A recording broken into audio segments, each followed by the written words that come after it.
हिंदी कहानी। हिंदी कहानी। बीरबल की स्वर्ग यात्रा। अकबर बीरबल की कहानी। एक दिन शहंशाह अकबर नाई से अपनी हजामत बनवा रहे थे, तभी वह नाई शहंशाह अकबर की तारीफ करने लगता है।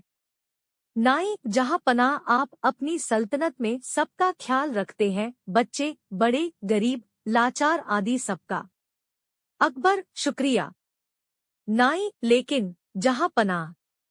अकबर, लेकिन क्या क्या हम किसी को भूल रहे हैं जिसकी हम देखभाल नहीं करते हैं? नाई, जहां पनाह, गुस्ताखी माफ करें, क्या कभी आपने बड़े बूढ़ों यानी कभी अपने पूर्वजों के बारे में सोचा है जो दुनिया छोड़कर स्वर्ग चले गए हैं? अकबर, लेकिन हम तो उनका भी ख्याल रखते हैं, उनके हक में हम दुआ करते हैं, उनकी याद में हमने शाही मकबरे बनवाए हैं। नाई, लेकिन जहां पनाह, कभी आपने किसी को स्वर्ग भेजा है अपने पूर्वजों की खबर लेने के लिए? उन्हें किसी चीज की वहां जरूरत तो नहीं है। अकबर, क्या कह रहे हो? कोई स्वर्ग जाकर वापस कैसे आ सकता है? तुम्हारा दिमाग खराब हो गया है क्या? कोई स्वर्ग की यात्रा करके वापस कैसे आ सकता है? नाई, जहां पनाह, मैं सच कह रहा हूँ, स्वर्ग की यात्रा करके वापस आ सकता है। मैं एक ऐसे योगी बाबा को जानता हूँ जो स्वर्ग भेजकर वापस बुला सकते हैं।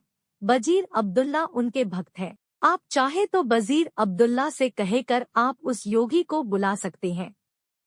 अकबर, ठीक है, तुम कल ही वजीर अब्दुल्ला से कहकर उस योगी को बुलाओ। फिर अगले दिन वजीर अब्दुल्ला उस योगी बाबा को लेकर आते हैं। अकबर, वजीर अब्दुल्ला, क्या योगी बाबा दरबार में आ गए हैं? वजीर अब्दुल्ला, जी जहां पनाह, वो दरबार के बाहर ही खड़े हैं, आपकी इजाजत हो तो उन्हें बुलाया जाए। अकबर, जी वजीर अब्दुल्ला, उन्हें बुलाया जाए। योगीराज निरंजन बाबा दरबार में हाजिर होते हैं। योगीराज, अलख निरंजन, मेरा नाम योगी निरंजन बाबा है। अकबर, हमने सुना है योगी जी आप किसी को भी स्वर्ग भेजकर वापस बुला सकते हैं, ये बात सच है? योगीराज, हाँ, मैं किसी को भी स्वर्ग भेजकर वापस बुला सकता हूँ। अकबर, हमें भी अपने पूर्वजों के बारे में जानकारी चाहिए, वह स्वर्ग में कैसे रह रहे हैं, उन्हें वहाँ किसी चीज की जरूरत तो नहीं है। योगीराज, आप किसी भरोसेमंद इंसान को स्वर्ग भेज सकते हैं जो स्वर्ग के मोह में न फंसकर वापस आ सके। वजीर अब्दुल्ला, जहां पनाह, आप बीरबल को इस काम के लिए भेज दीजिए। बीरबल से ज्यादा भरोसेमंद और कौन हो सकता है? अकबर, बीरबल, क्या आप हमारे लिए स्वर्ग जाएंगे?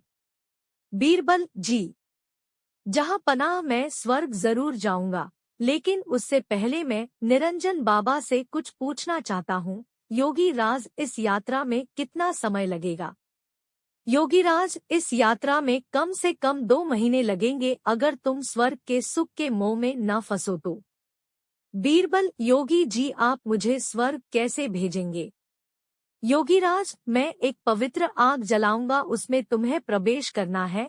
वैसे तो ये क्रिया कहीं भी हो सकती है, लेकिन हम इसे गंगा नदी के किनारे करेंगे। बीरबल, जहां पनाह, मैं काफी दिनों के लिए अपने घर से दूर रहूंगा, इसलिए मैं 4-5 दिन की मोहलत मांगता हूँ, कुछ अधूरे काम निपटाने हैं। अकबर, ठीक है बीरबल, योगीराज जी आप ये काम 5 दिन बाद संपन्न करें।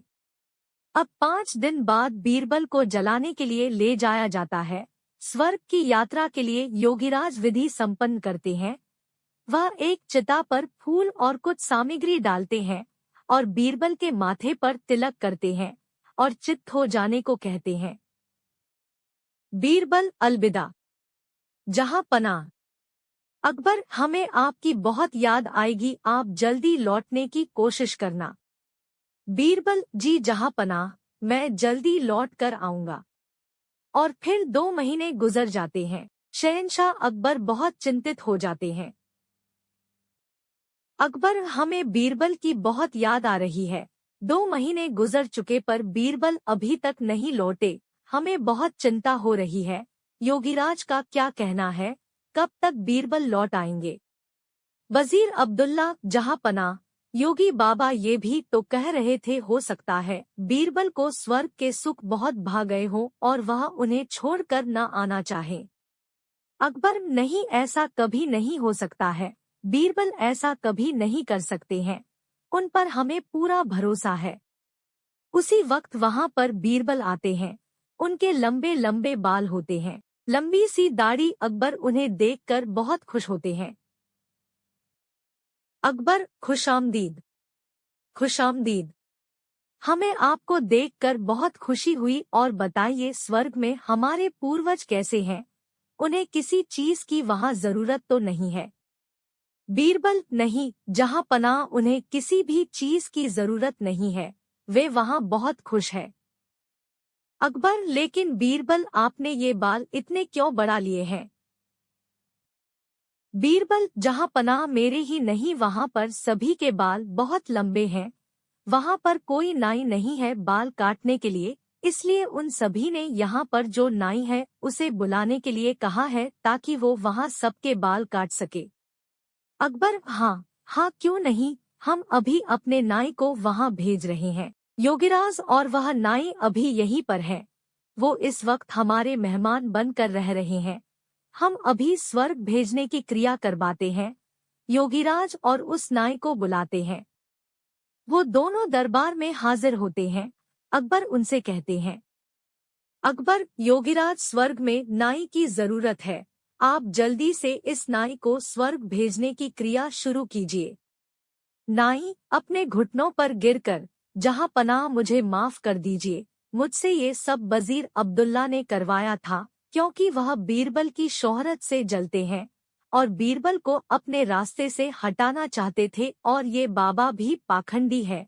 पता नहीं बीरबल उस आग से कैसे बच गए, लेकिन मैं नहीं बचूंगा। मुझे माफ कर दीजिए। अकबर, क्या इतनी बड़ी साजिश बीरबल के खिलाफ? सिपाहियों, इस पाखंडी बाबा और इस नाई को ले जाओ और काल कोठरी में डाल दो। और तुम वजीर अब्दुल्ला, मुझे तुमसे ये उम्मीद नहीं थी। मैं अगर चाहूँ तो तुम्हें अभी फांसी पर लटका दूं, लेकिन तुमने हमारी कई साल हिफाजत की है, इसलिए हम तुम्हें इस देश से निकाल देते हैं। सिपाहियों, इसे ले जाकर सरहद के बाहर छोड़ आओ और फिर कभी अपनी शक्ल मत दिखाना। अच्छा बीरबल, मेरे बुद्धिमान दोस्त, ये बताओ तुम्हें इस साजिश का कैसे पता लगा? बीरबल, जहाँ पनाह, जब मैंने योगीराज के मुंह अगम प्रवेश करने वाली बात सुनी तो मुझे लगा दाल में कुछ काला है। तभी तो मैंने आपसे 5 दिन की मोहलत मांगी और मैंने उन 5 दिनों में एक ऐसी सुरंग तैयार करवाई जो उस जगह से सीधे मेरे घर को जाती है। जहाँ पनाह, जब योगीराज ने आग जलाई तो मैं सीधे उस सुरंग पर खड़ा था जो मेरे घर को जाती है। योगीराज के आग जलाते ही मैं सुरंग का दरवाजा खोलकर अपने घर पहुंच गया। जहाँ पनाह, इस तरह से मैं वहां से बच निकला और मैं चाहता था ये लोग अपना गुनाह खुद कबूल करे, इसलिए मैंने 2 महीने अपने बाल नहीं काटे, क्योंकि मैं ये भी जानता था कि इन तीनों में सबसे कमजोर कड़ी नाई है। अकबर, वाह! बीरबल, वाह! एक तुम ही हो जो ऐसा कर सकते हो। तुम्हारे जैसा कोई नहीं। मेरे शातिर दोस्त, तुम ही ऐसा कर सकते हो। वाह! बीरबल, वाह! बीरबल, शुक्रिया। जहाँ पनाह, शुक्रिया।